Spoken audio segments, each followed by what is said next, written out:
მოგესალმებით, მე ვარ ირაკლი გოგუხია, ანესთეზიოლოგი. დღეს მინდა გესაუბროთ ტოტალური ინტრავენური ანესთეზიის როლზე, ზოგადად ანესთეზიის სფეროში. ვიცით, რომ დღითი დღე უფრო და უფრო პოპულარული ხდება ტოტალური ინტრავენური ანესთეზია სხვადასხვა მიმართულებებში, როგორც არის პროცედურული სედაციები, მისი კომბინაცია ინჰალაციურ ანესთეტიკებთან, რეგიონალურ ანესთეზიასთან თუ როგორც მონოანესთეზია, ისე მისი გამოყენება. დღეს მინდა გესაუბროთ ძალიან მოკლედ ერთ-ერთ მეთოდზე, რომელსაც ქვია ტარგეტული კონტროლირებადი ინფუზია, ეგრეთ წოდებული TCI, რომელსაც გააჩნია სპეციფიური ეგრეთ წოდებული syringe pump-ი, რომლითაც ჩვენ შეგვიძლია პროპოფოლი იქნება თუ სხვა ნებისმიერი ინტრავენური ანესთეტიკი მივაწოდოთ პაციენტს და რითი განსხვავდება ის სხვა, ასე ვთქვათ, ტრადიციული პამპებისგან. მასში ჩვენ შეგყვავს როგორც პაციენტის ასაკი, წონა, სიმაღლე, სქესი და შემდეგ უთითებთ თუ რა არის ჩვენთვის სასურველი ტარგეტული კონცენტრაცია სისხლში პროპოფოლის და მას მე შემდეგ ვაკონტროლებთ ბისპექტრული მონიტორინგის საშუალებით. და როგორ ითვლება მასში ტარგეტული კონცენტრული ინფუზია? ეს არის პლაზმაში ის კონცენტრაცია პროპოფოლის, რომელიც არის ჩვენთვის სასურველი.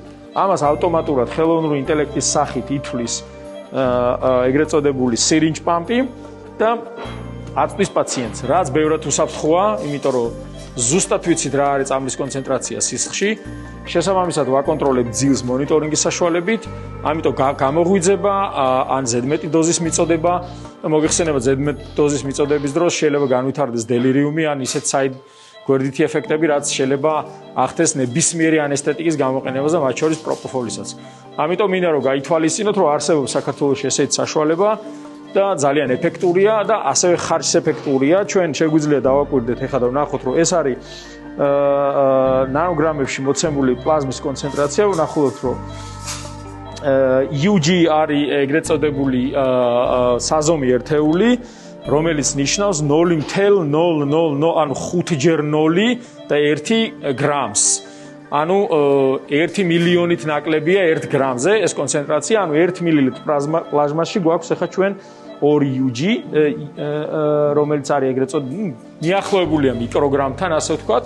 მისი კონცენტრაცია ხედავთ, რომ ასევე პამპი გვაჩვენებს თუ რამდენი მილილიტრი არის ექვივალენტი, ახლა 2 რო გვაქვს დაყენებული, რამდენი მილილიტრია ექვივალენტში, არის 25 მილilitrით მიდის ახლა ეს ტრადიციულად რო გავსაზღოთ მისი, ასე ვთქვათ, დოზა, მიგვდის 25 მილილიტრი საათში, 25.26. მაგრამ გვაქვს პლაზმური კონცენტრაცია 2, ასე ვთქვათ, UG მილილიტრ პლაზმაზე.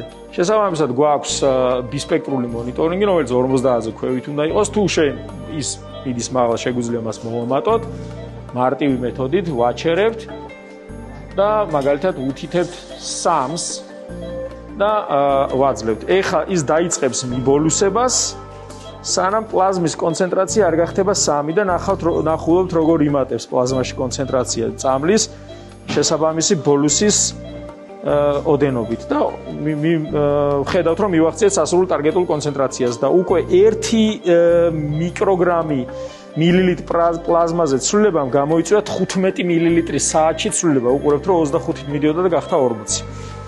ეს იყო რაზეც მინდოდა დღეს მესაუბრა და მინდა რომ ყველა მიცოდეს, რომ ესეთი საშუალება არსებობს ჩვენ ქვეყანაში, ჩვენ ვხმარობთ და ძალიან აქტიურად. მასში არის ჩანერგილი სხვა, ასე ვთქვათ, საანესთეზიო საშუალებები, როგორც არის დექსმედოტომიდინი და სხვა ინტრავენური ანესთეტიკები, ფენტანილი, რემიფენტანილი. მოკლედ, მისი წამლის ფორმულა არის ძალიან დიდია ჩამონათვალში და შეგიძლიათ, ასე ვთქვათ, ამ მეთოდს მიმართოთ და გამოიყენოთ. ასევე მინდა ნახოთ, რომ როგორ გამოიწვია ბისის ცვლილება, იმ პატარა კონცენტრაციის ცვლილება პლაზმაში 2-დან 3-მდე აწევა 58-დან ჩამოვიდა 26-ზე.